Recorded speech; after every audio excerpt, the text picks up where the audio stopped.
nice to finally meet you. Can't wait to tell you about the things I've been through. 18 years, I was walking by myself. Ain't no fucking way that could be good for my health. Skeletons go deep. Been living in my closet. Fear of the unknown cause a nigga to be modest. I'm just being honest. It's hard to face the facts that I've been living all this time, not knowing what it mean to be black. Grew up, ain't have no father, just my mother. Her and Graham's the only ones at supper. So many fucking questions, things to discover. Why these white kids always questioning my color? Start to make me wonder, who the hell am I? Why they got me feeling like my brown skin is my demise? You can see it in my eyes, confusion run deep. Start to lose trust, can't tell a wolf from a sheep.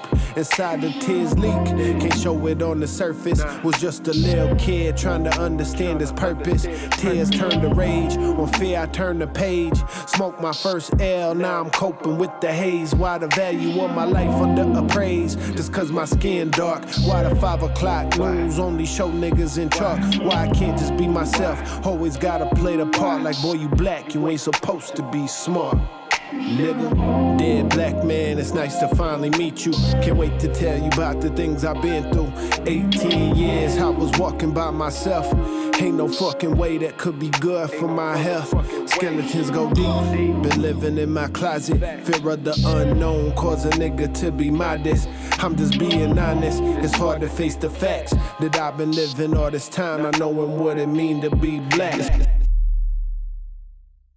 So go ahead and introduce yourself. My name is Ken Wright, born and raised here in Olean. Graduated from Olean High School way back in 1984.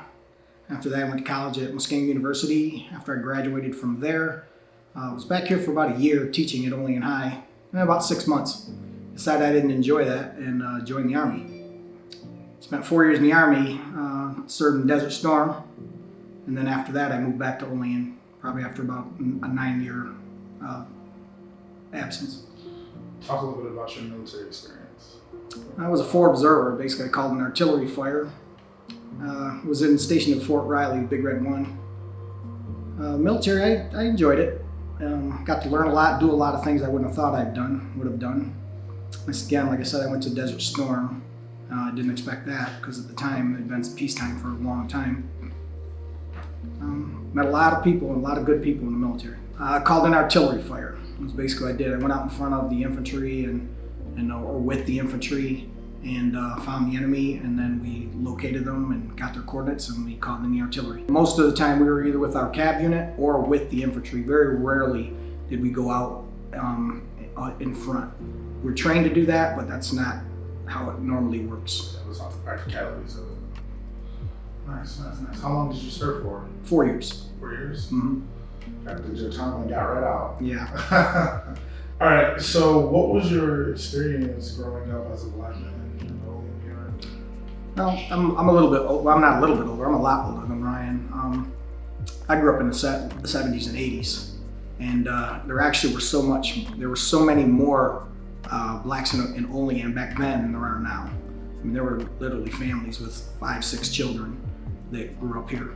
And even in South Olean, there was a thing called the South Olean Gang. It wasn't a gang, it was like today's, but there was a bunch of guys that all hung out together and were called SO. And could never have that today because there's not as many people that live in Olean that used to live in Olean. I mean, my entire family, which there's 9 boys that grew up in Olean, only 3 live here anymore. Myself and the 2 Spiller boys, Tim and Tom. What were some of the positives? You had a lot more role models, I think, back then than there are now, because there just were more people. You know, there were more, pretty much everybody was going to school and trying to get out and move away from Olean, not necessarily stay here. I chose to move back because I liked a small town. I wanted to raise my family in a smaller town. But I think most of the people that are older, they don't live here anymore. I mean, and there was a lot more blacks that lived in Olean back then than now. So what were some of your favorite memories that you could think of about growing up here? Just hanging out at Franchot Park, playing ball down there with everybody. I was really big into sports. My family are all musicians, but I was big. I was one of the ones that were big into sports. With my cousin John Elmore, he's an attorney out in Buffalo. He was big into sports too. But That's pretty much it. Playing sports down at Franchot, and whether it was, we were always out playing. Whether it was fast pitch tennis ball, whether it was pickup football at Franchot, we were always outside playing. What was the social climate like in the time period that you grew up? Well, I think things were hidden more back then than they are now. I think people have more of a tendency to speak their mind now because everybody always wants to say freedom of speech. So I think people have a tendency to say more derogatory things than they did back then. Not saying that it was better back then, just it wasn't out in your face back then like it kind of is today. I think more or less back in those days, people were trying to find a way around things, but not necessarily just out and out just saying I don't agree with it. It was, I mean, even find something like my father came back from World War II and had a hard time finding a job. African-American male in Olean coming back from World War II and had a hard time finding a job. You know, simple things like that, you know, but it was outright, you know, it was more of a hidden thing than a outright, we're not just gonna hire anything. Because it was black. Yeah. When there's a common enemy standing between you and some, you know, your battle buddies to your left and your right, Mm-hmm. that seems like everything, all that racism, skin color, everything is thrown out the window immediately, and almost without even thinking about it. The moment you get back home, it's almost like none of that matter. You know, it's almost easier being deployed because you know where the bullets are coming from. Mm-hmm. There's only one direction the bullets are coming from. Yeah, they're in front of you. Exactly. Whereas when you're back stateside, they can be coming from any direction, and you really have no clue when they're gonna fire. And I mean that metaphorical bullets and also real ones. You know, a soldier from the greatest generation who served his country proudly can find a job. But on the other hand, though, I could talk about my uncles. They were the first 3 black firemen to work for the Olean's, city of Olean. And that was, I believe, right after Vietnam. So there was a huge change between World War II and Vietnam. So my uncle Clarence Biller, Herbie Elmore, and George Williams all were the first 3 black, and I believe the only black firemen that ever worked for the city of Olean. And what was the social climate like during that time period? I don't know back then. I wasn't born. that was like in the early 60s. I was young. I was born. I was probably only like 4 or 5, Okay. maybe. So it's kind of hard to say about that. But as I go through the late 70s, I mean there was problems in Olean back in even into the late 70s. Yeah, of course. You know, I don't think it's. I wonder sometimes though if it's really changed much, just from things I see.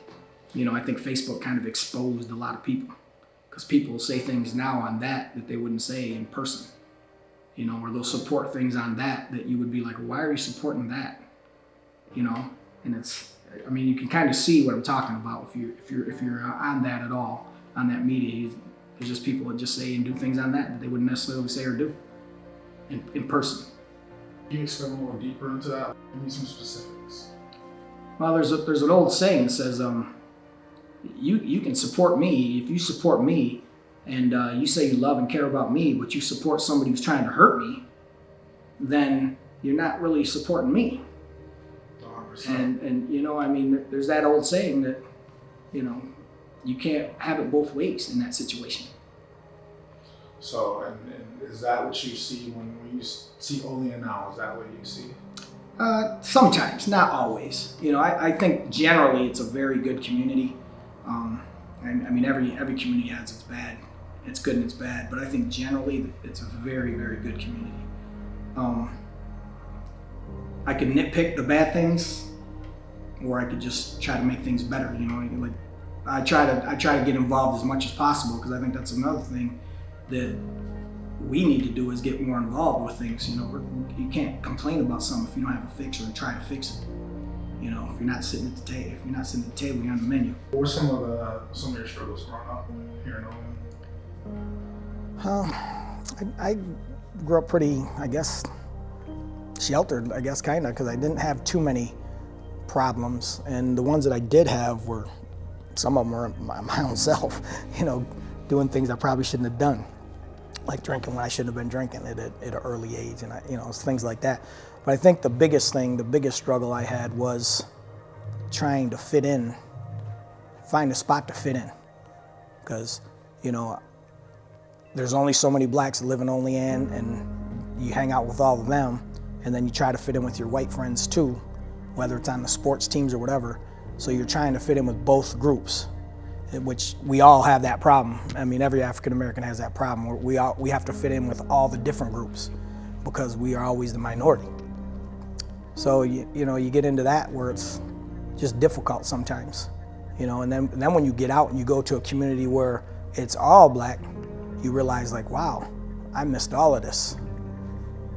And I think that's a lot of times around here, we just don't realize what we missed not growing up in a more a larger community, I should say. It's funny how you said we have to fit in, and it's kind of ironic because so much of like American culture is based around like everything blacks do, and yet we still have to find ourselves trying to fit in with other groups of people when they're listening to our music. They dress the way we dress. They style their hair the way we do. They do a lot of like other cultures will adapt African culture, and yet when it comes to actually befriending someone of African descent, it's almost like it's cool for me to like everything that you do and love everything you do, but now that it's time for us to be intimate with each other, it's an issue. What was that like for you?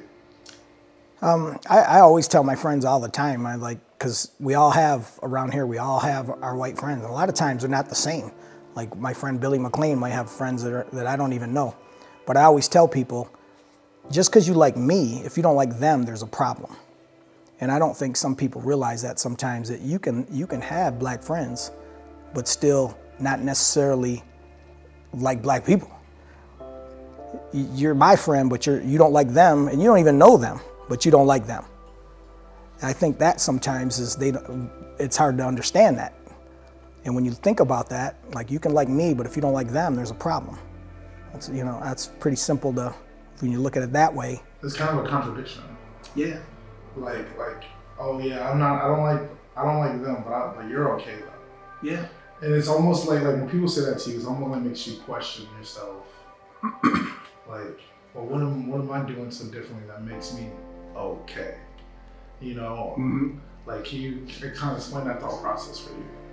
People will quote something she said, and I'll be like, well, why didn't you ask me? I'm your friend. You don't even know her, but you're listening to what she is saying, but you're not asking me how I feel about that position. Wouldn't you rather hear it from somebody you've known for 20 years and somebody you don't even know? But they automatically defer, like what she says is right because it fits their narrative. How you react to things a lot of times determines the outcome. People can say things and just be like, that's your opinion, and move on. It doesn't always have to escalate into trying to prove them wrong, because usually that just ends up bad. Why do you feel as though as a black man, we have to teach ourselves and our children to be like that, whereas other races and other cultures, they can, you see the videos of like Karens, quote unquote, arguing, even though they're dead wrong. They're arguing for days, and no one ever calls cops until it probably reaches a certain level. Whereas the moment a black person raises their voice, you're aggressive. Why do you think that is? Because that's the way it's interpreted. I've seen it too, like you. I've been out places where things have happened and the guy wasn't even at fault. But as soon as people arrive and as soon as things start happening, next thing you know, that's the person they're targeting. Whether it's the owner of the place or whether it's, it just seems like, because a lot of times we don't know how to just de-escalate the situation ourselves. Because if we're having a screaming match and you stop talking and I'm still screaming, I will always look bad. White people also know how to play the game. Oh yeah, absolutely. Once the cops get there, it's all, now it's like, who can convince the cops to be on their side first? Mm-hmm. I think here in Olean we're a little bit, it's different because most of us know all the policemen. So it can be a little bit different. I think it's getting to the point now where they're hiring people that I don't know anymore, because most of the guys my age are all retiring. But we know them all. So it's a little bit different than saying if you're downtown Buffalo and you don't know any of the policemen. I think you see that a little bit different. To that, I think it's kind of an advantage to live in a small town because you kind of know everybody. But when you get outside, I've had a situation where my daughters were young and they took them to a park. The daycare took them to a park and one of the kids called them the N-word. Came back and was asking questions. They were young, they were in daycare.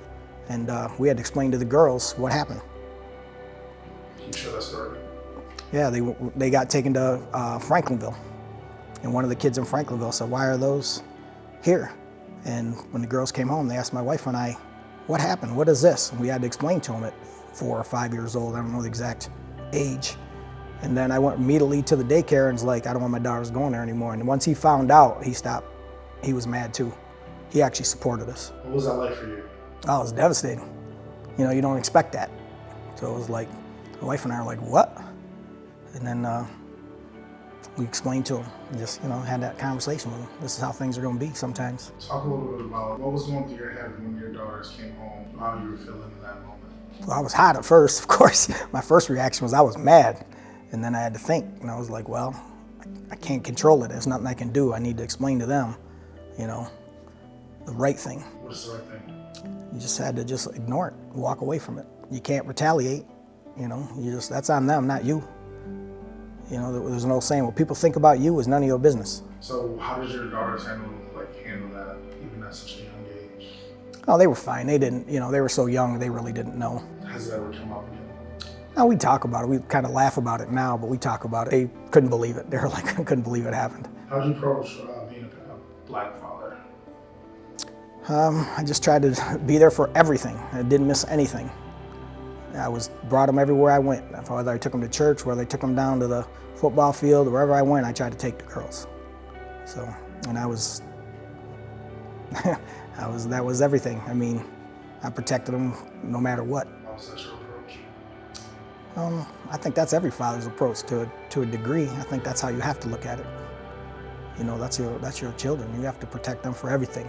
Now, do you think your military experience kind of, or, you know, so that's maybe the way you were raised? I think it's just a little bit of everything. I think you're a product of everything. You know, everything from my college years to, you know, I went to school in Ohio too, so in southern Ohio, which it's right above West Virginia, so that's another, that's something else down there sometimes. But I think as a parent, you just always want to protect your kids. You know, you just got to figure out what's best for you and your family, the way to protect them. Did you feel so that your daughters were safe here? Oh yeah. Yeah, that's one of the main reasons I moved back. I was living just outside of Kansas City for a while, my wife and I, and then we decided to move back. We were living in Lawrence, Kansas, where KU's at, and we decided we wanted to move back to Olean. And then I ended up getting a job with the Department of Justice, the Federal Bureau of Prisons over there in Bradford, and here I am, 27 years later, 28 years later. What were some of the struggles of raising your daughters here? I just think mostly it was just the kids in general sometimes just throwing that word around, you know, and then you got to come home and they're like just get mad and you got to tell them, you know, you can't do anything in the school, you can't do anything like that because you get suspended. But I think that it's a bullying that was been going on for years that they never called it bullying. But like even when I was growing up, people would call you that, but back then it wasn't called bullying, it was just, oh well, you know. And even today, I think they don't really consider that bullying to a degree. They called you a name. You know, I mean, if they called you something else, they would like immediately be on that for, oh, I'm being bullied. But now I just think it's like, it turns into a big racial thing, which it is most of the time when they call you that. And sometimes I think the kids don't even know what that means, and they say it. I think when I was growing up, it would get more physical back then. If somebody said it, it was a fight. Nowadays, because we've taught our kids not to do that, you don't see much violence anymore when somebody calls you that. They just kind of, sometimes you do a little bit, but it's not like it used to be in the old days. You were fighting. You know, back in the 70s and 80s, there was going to be a fight. Nowadays, that doesn't happen anymore, which is probably a good thing. You know, the old adage of, you know, you can say things, but I'm just going to walk away and just, you know, leave it at that. You know, you don't have to always turn to violence. And I think we've taught our kids that. I haven't heard it in a long time, to be honest with you. I mean, even like out in public, we go out to the bars every now and then, and I really haven't heard it in a long time. But then again, I'll be coaching football, and occasionally I'll hear a kid, they'll just be saying it, and I'll be like, we don't say that here, we don't do that here. Or, you know, or we make them run, or, you know, correct them not to do that. But sometimes I think they just use it like it's just a regular old word, you know? What does that word mean to you? It means you're an ignorant person.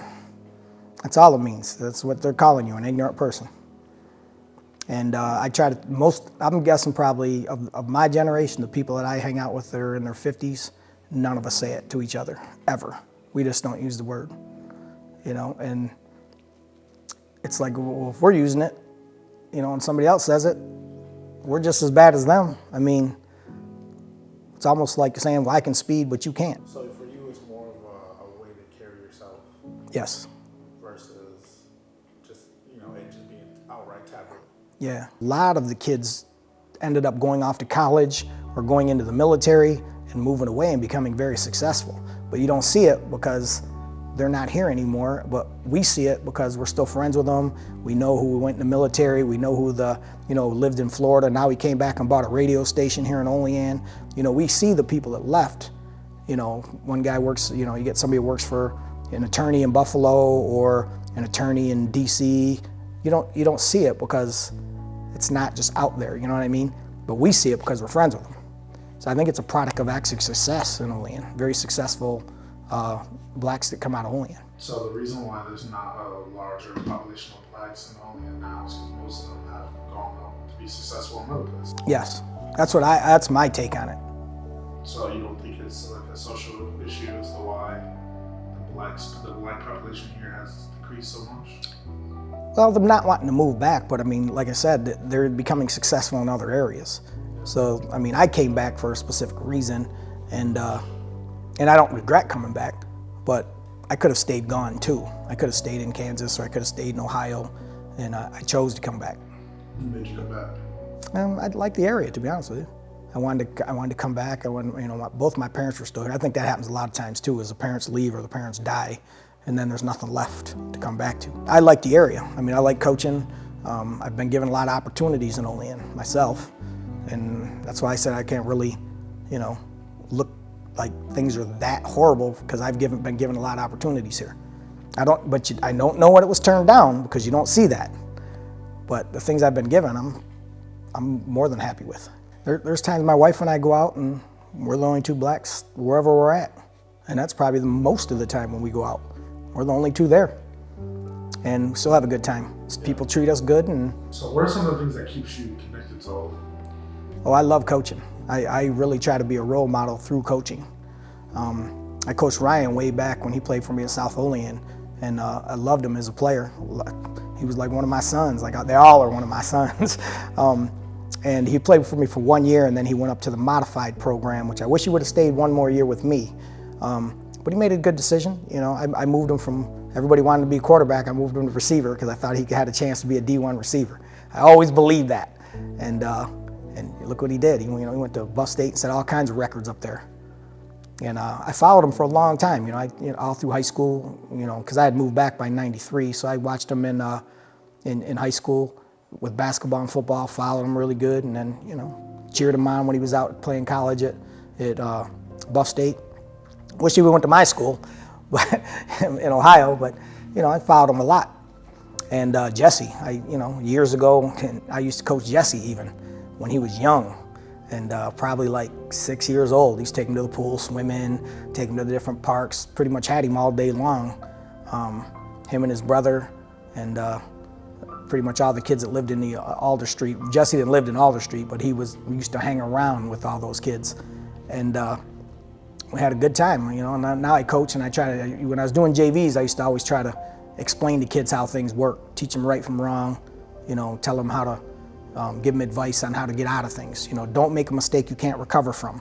That's probably my favorite saying. Everybody's gonna make a mistake, but you can't make a mistake you can't recover from. Because at that point, now you're in bigger trouble. And I would explain things that I just knew from working in the prison system and, and just growing up here. How to get by and how to do the right thing, even when nobody's looking. Whatever sport I was coaching at the time, I was always trying to help the kids with a little bit of advice and knowledge from something they don't necessarily get from, just being around Olean. I initially went to college, I wanted to be a juvenile probation officer. And then I changed my major and I decided I didn't want to do that. And then I came back, thought I wanted to be a teacher, and I was too young, I was 21. And I was like, nah, I don't want to do this. So when I went into the Army, I got out, got more experienced in bigger communities, traveling with my Army buddies down to Dallas and, seeing different things. And even then, when I first started working at the federal prison, I think that is when it really hit me like, wow, I need to do something. I need to make some sort of a difference. Whether it's, coaching, whether it's just talking to people, because there's a world out there people don't see sometimes until it's too late. I've had lots of the guys come back to me, kids later have come back to me later and told me, wow, I never thought about that. I'm glad that you mentioned that or you said this or that. It stuck with me. And the big thing is, if it doesn't seem right, it's not. Get out of it. And a lot of kids were like, yeah, there's times I thought, ooh, I was doing something and I was like, I shouldn't be doing this, and I left. I like it when they come up to me and I see them now and they still call me coach. I love that. That means that I must have touched them somehow. Well, I guess for me, it's just being able to know that the guys are doing fine. They're doing well. Most of them, just about every one of them I had in South Olean are doing well. Coaching isn't just about winning games. Especially when you're coaching young kids, it's not about just being a great athlete. Your job as a coach isn't just teaching players how to be good players or making them better players. I feel like coaches shape lives. Truly shape lives, because without my coaches, I don't know where I'd be, or how I made it through certain things. Do you feel like that level of responsibility as a coach? My cousin and I had a conversation one time. He put something. He was asking me who my favorite teacher was, and I thought, and I was like, wow. I said, all my favorite teachers were my coaches. I said, I couldn't hardly even remember who my 9th grade earth science teacher was, but I remember who my 9th grade football coach was. And I remember who my 9th grade basketball coach was. So I hope I have been somewhat of a role model for some of the kids, or all of the kids really that I've coached over time. Even the girls that I coached in softball and basketball still come up to me, and some of them still call me coach. And they're my daughter's friends, but it's still a good feeling.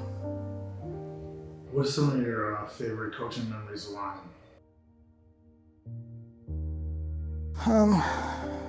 I guess winning the title, it's youth football, but we had such a good team and we had such good kids on this team. We won the midget league football title. Ryan was a first-year player on that team, transferred over from East Olean to play for us, and he wanted to be the quarterback. And his mom wanted him to be the quarterback, and his uncles wanted to be the quarterback, but he ended up being a running back / receiver and a backup quarterback. But we ended up having 12 guys on the all-star team. And that to me was kind of like, wow, we had 12 kids on the all-star team, and back in, when you're playing youth football, everybody plays both ways, but we still had 12 kids on the all-star team. What was it like being a black coach here? Did you face any kind of struggles for being? No, I don't think so. I really don't think so. I think I just have a easier way of talking with the kids and the parents, for that matter. Because I'm not a teacher also, so I have a little bit of different, perspective on things sometimes. I don't see the kids in school. I only see what they do on the practice, at practice or in the game. So I don't necessarily judge them based on what happened in school that particular day. Besides that, I don't think there's that. I don't think I've ever had that much of a difference. As far as? I think the parents, the minority parents would come to me, for certain questions and stuff. If they had something, they would come to me, and then I would go to the other coaches. But I don't know if that's just because it was me, or if that's just a normal thing because I happen to know them. Because I pretty much knew them all, so I think they just come to me sometimes because we were friends. Your interpretation of Olean and your perception of Olean and the circumstances, and because the questions have been fairly similar, yet the answers are all so different. That's so crazy. How old are you? 55. So you and Jason are closer in age. Yeah, I'll be 56 in August. Yeah, Jason, he's 5 years younger than me. Actually, this is one of the reasons. When I was teaching at Olean, he would have been one of my students. He would have been a junior when I was teaching there, and that's one of the reasons why I kind of got out. I just thought it was too close in age for a lot of the people that I knew, and I decided, yeah, I'm gonna join the Army. What did you learn from your military experience? Integrity, pretty much. I learned that you can't. You have to, if you say you're going to do something, you have to do it, because you know how it is. If you don't, bad things happen. You can get somebody killed. So you have to make sure that, you're supposed to clean your weapon, you clean it. If you're supposed to do this, you do it. Because if not, things can turn out bad fast. And I push that into even to coaching. You're all part of a team. You guys want to always kind of do the right thing, the same thing. And that's how you get a better team. The good teams have that. They have guys that are, responsible and guys that work together to accomplish the one goal. I think if you break it down, like we all want good schools for our kids. I agree. We all want good jobs. We all want health care. We all want, to be able to provide for our families. We all want certain things that everybody wants that. It's just how do we get there to make sure it's fair for everybody? And I think that is the problem that we run into is, and like we were talking earlier, just because you like me, you don't like them, there's a problem. Okay, so everything hunky-dory if everything's good for you, but it's not for them. Well, I'm not worried about them. There's only the small number. It's good for all of us, but it's not for them. I think that's where we run into the problem that you have is people just don't know how to, like we were saying, you can't support someone who wants to hurt me. Right. It just doesn't work like that. And then you claim that you care about me or care about us, but then you support somebody who doesn't, who is passing or doing things that are totally contradictory to what's going to benefit us. People want to think they know more than they know sometimes, and it's like, it's different, I guess, now than it was in the older days, because in the old days, people just didn't talk. Now, everybody wants to talk, but the older people are trying to say, well, we don't need to talk. It won't go away unless we stop talking. I don't think that. I think you need to talk more. What's the old thing now? They're trying to ban books now that teach about history. It's like, I don't understand that. Completely don't understand how people want to ban books that actually teach history, something that happened. They don't have to formally apologize. Like, you know what, black people, we did y'all wrong at one point in time. I think people don't realize the timeline either. I think a lot of people think it was so long, even segregation. They make it sound like it was 150 years ago. 60 years ago. Yeah, it was illegal for a black and a white person to get married, in 1967, 1964, I think it was? I was born in 66. I was just telling Ryan, I said earlier today, I said, my grandfather, which is my dad's dad, was born in 1879. Think about that. That's 9 years after, my math's not good, 9 years after slavery? He was born in 1879. It wasn't that long ago. That's my grandfather, not my great-great-great-great-grandfather. My grandfather was born in 1879. And people just act like it was so long ago, and it wasn't. Segregation was not that long ago. I think Kansas didn't even finally desegregate their schools until 1982, 80, when the federal government finally stepped in and told them they had to do it. What would you tell your 10-year-old self about being black? Work hard, because if you don't work hard, people are going to label you as being lazy, and you got to work harder than everybody else. You got to lift weights, and study, keep in your school, and pay attention. Learn from everybody, not just from a group of people, I guess, is what I would tell myself at 10. I kind of had that guidance, but like that conversation we had earlier, sometimes you got to hear it from somebody else and not necessarily your parents. But it turned out fine. Not easy, but it turned out fine, I think. I'm retired. I retired at 50. I'm fairly successful. Never been in trouble really for nothing. Doing what I like to do, coaching, trying to, mentor as much as possible, and raising money to help with kids, in the school system. And 2 fine daughters grew up doing well. One lives in Buffalo, one lives in Jamestown. Happily married. Most people are getting divorced. We've been together since 1998, we've been together since 1990. When I first went to Iraq, we got married in 1998. So we've been together for a long time. And that doesn't happen often. No, it doesn't. How long? It's 32 years, right? Yeah, that we've been together. That's crazy. God bless that. What do you think your key to success is? Because I don't know too many people that have even been together that long. We've done Friday night, date night forever. I mean, we met in October. I left for Iraq in January. Yeah, and I was gone for like 6 months and then came back, and she was picking me up at the base.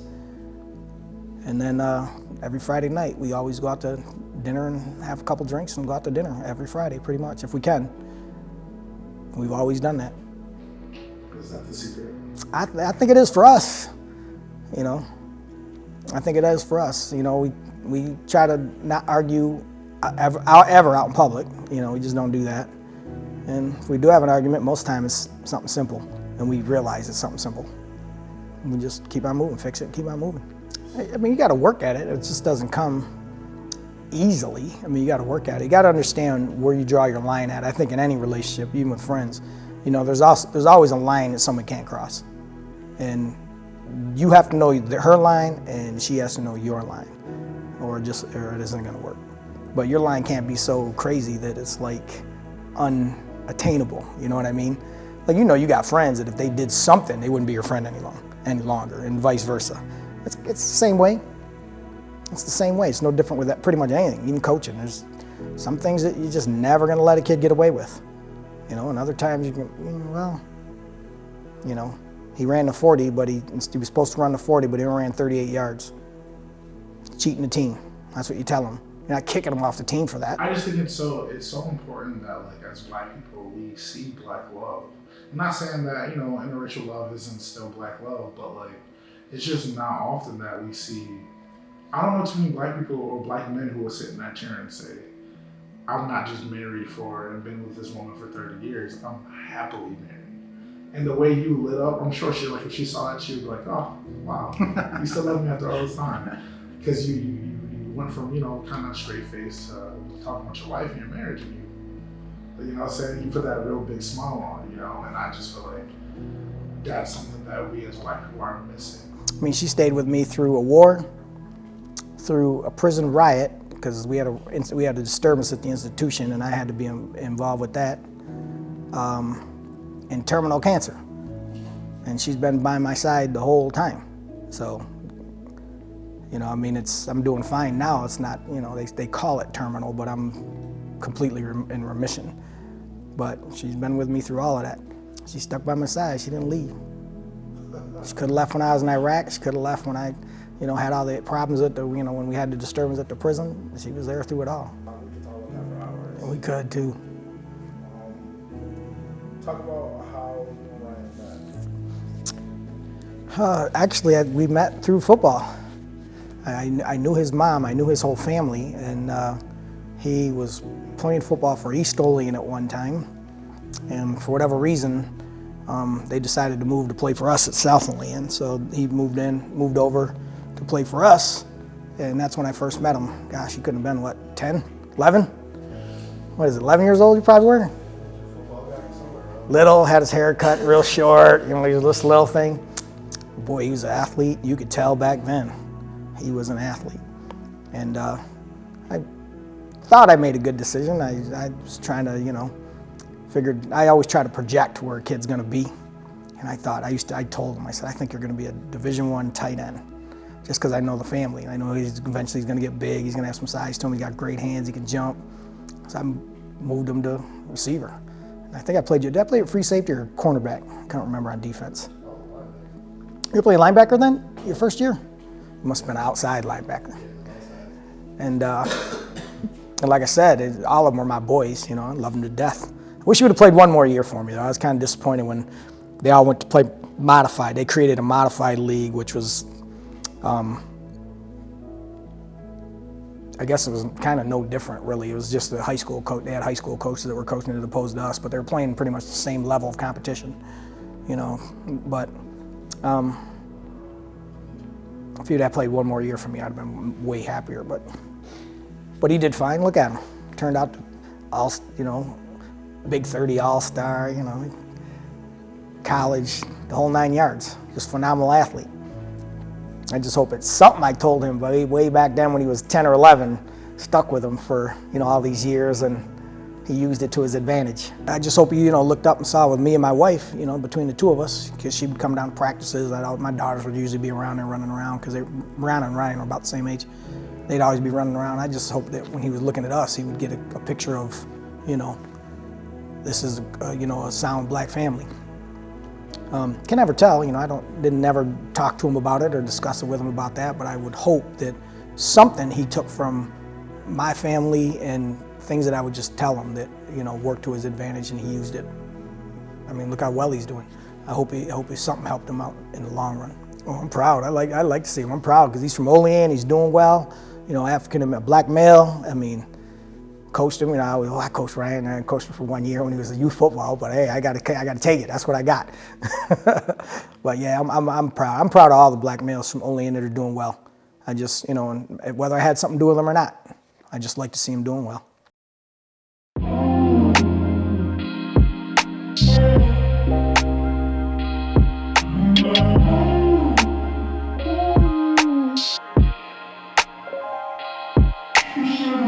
Dear black man, it's nice to finally meet you. Can't wait to tell you about the things I've been through. 18 years, I was walking by myself. Ain't no fucking way that could be good for my health. Skeletons go deep. Been living in my closet. Fear of the unknown cause a nigga to be modest. I'm just being honest. It's hard to face the facts that I've been living all this time, not knowing what it mean to be black. Yeah, I could see, when I had an advantage, or as light as I am, I had an advantage because I had relatives that were here, that I had a black family that was here that could, give me guidance. It's not saying it's not a easy thing, but it's probably a hard thing not to have that guidance. Grew up, ain't have no father, just my mother. Her and Graham's the only ones at supper. So many fucking questions, things to discover. Why these white kids always questioning my color.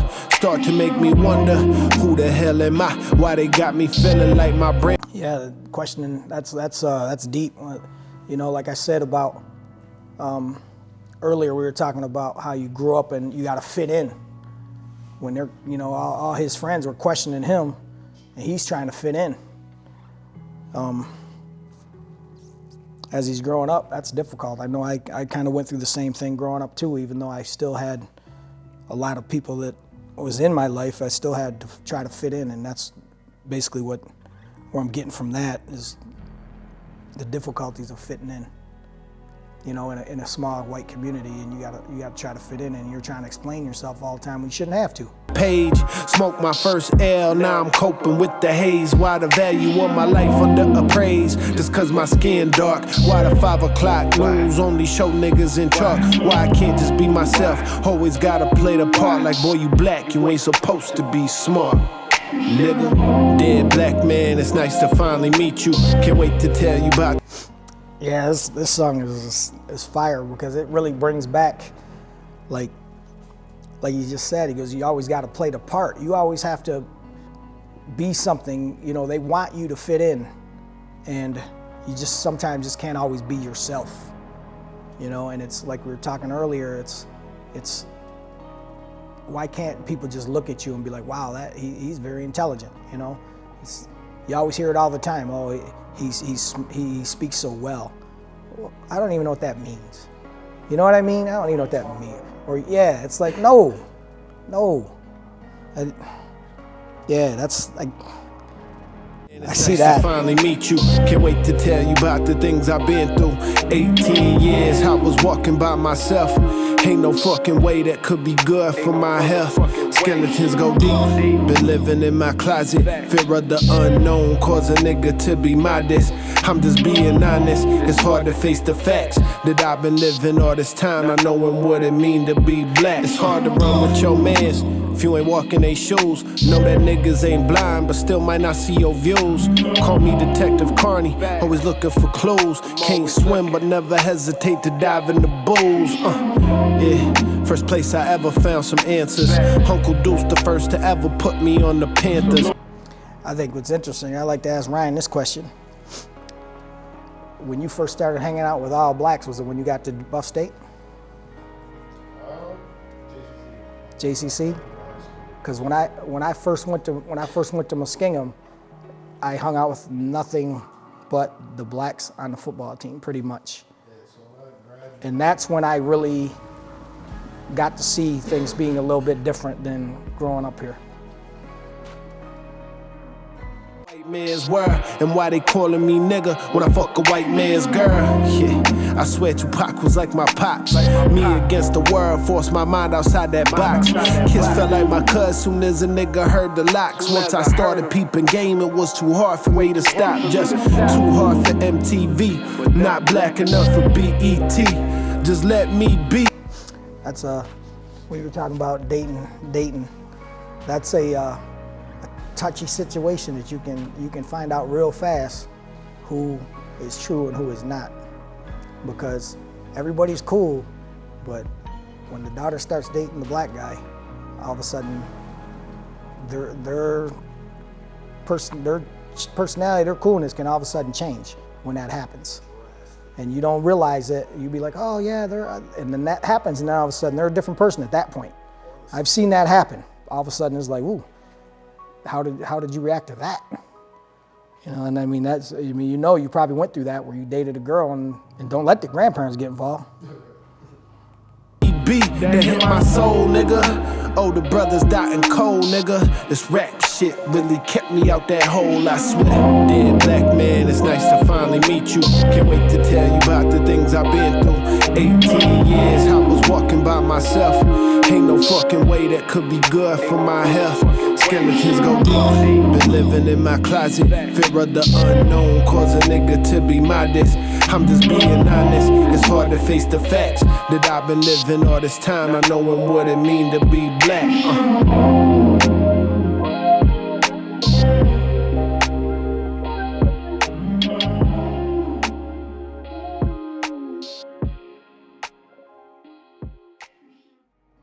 That's my song right there. I like that. I like that a lot. I guess when I went off, like when I left Olean, I was, you're living Olean, you're raised around all whites. I went to college, and that's when I started dating black girls. You know, you couldn't in Olean because I was related to most of them. That's when I started hanging out with all my black friends at Muskingum. And then of course, when you get in the Army, you know how it is in the Army. Everybody kind of segregates in the Army. All the white guys hang out, all the black guys hang out. You go to the clubs. It's all pretty much segregated, even though you're not when you're on the battlefield together. But you know, at nighttime, once you get back to the barracks, it ain't the same. Yeah, and it was different. It was different, and I'm sure he's went through that now. You know, he probably followed the kind of same line that I followed. You know, and like I was gone. I don't know if JR I think pretty much stayed in Olean, but I left Olean for 10 years probably, and I saw a whole different perspective on things. But then again, too, I had a lot of contact with my family who were all black. You know, even though I'm light like this, 99.9% of my family